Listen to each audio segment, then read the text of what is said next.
Santa Rosa France, ça équivaut à perdre 25 mètres, 30 mètres. Elle va prendre 30 mètres, Santa Rosa France. Et bien écoutez, on fonce en tête sous la conduite de l'As, la concurrente de Jean-Pierre Dubois, Rêve de Bélève avec Quacarjet qui part très vite. Et Santa Rosa France qui aura donc perdu une vingtaine de mètres facile. Paradis Cordière également a perdu beaucoup de terrain. Quilon du Châtelet a perdu beaucoup de terrain. Ils n'ont pas mis leur pendule à l'heure pour se positionner derrière les aides des voitures. Et c'est Quacarjet qui est la direction de l'épreuve. L'étonnant Yonax est en deuxième position. Et Chris Dream, la jument Dream With Me, le long d'accord avec les actes de Jean-Pierre Dubois, est bien placé également. On va venir passer dans les tribunes. On est à près de 500 mètres de course sous la conduite de Quacarjet qui a décidé de prendre les décors. Mais il y a un V2 qui se rapproche. C'est l'Italien entraîné par Pierre Lévesque, du moins par son partenaire Lenders, qui a pris la direction de l'épreuve numéro 6 avec Sébastien Ernaud.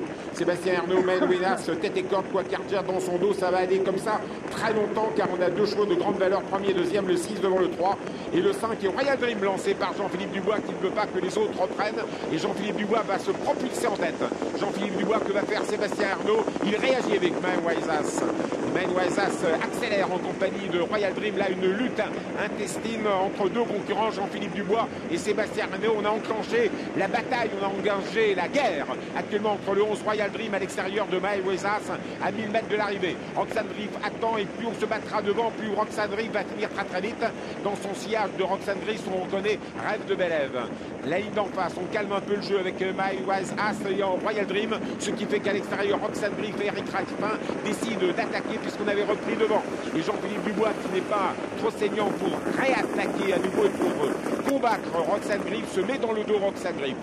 C'est-à-dire qu'on a tête et corde avec le 6 Main-Waisas, on a Roxane Drift deuxième et on a Royal Dream troisième. Quacarjet qui a laissé passer l'orage revient tout près alors que nous avons toujours Lars le long de la corde, Chris Dream bien placé, Yonax qui n'est pas trop loin, et Santa Rosa France qui était mal parti tente de prendre un petit lot. Dernier tournant, Maël-Waisas toujours en tête, numéro 6, Sébastien Ernaud, deuxième position, Roxane Drift, numéro 8 à l'extérieur, la troisième place pour Quacarjet qui a eu un parcours superbe, Royal Dream qui peut contre-attaquer une nouvelle fois la longue ligne droite d'Anguin. Maël-Waisas toujours en tête, Roxane Drift passe à l'attaque, Quacarjet aimerait bien sortir, et voilà Royal Dream lancé par Jean-Philippe Dubois, à l'extérieur, Royal Dream qui attaque Maël-Waisas, qui a pris longueur, Maël-Waisas, d'accord, Royal Dream qui passe à l'attaque, à l'extérieur, Roxane Drift qui se défend, prenez place, Maël-Waisas ne sera plus battu. Maël-Waisas franchit la cantrique en deuxième position. Roxane Drift est deuxième et sur le poteau, Quacarjet est sans doute troisième et Royal Dream quatrième.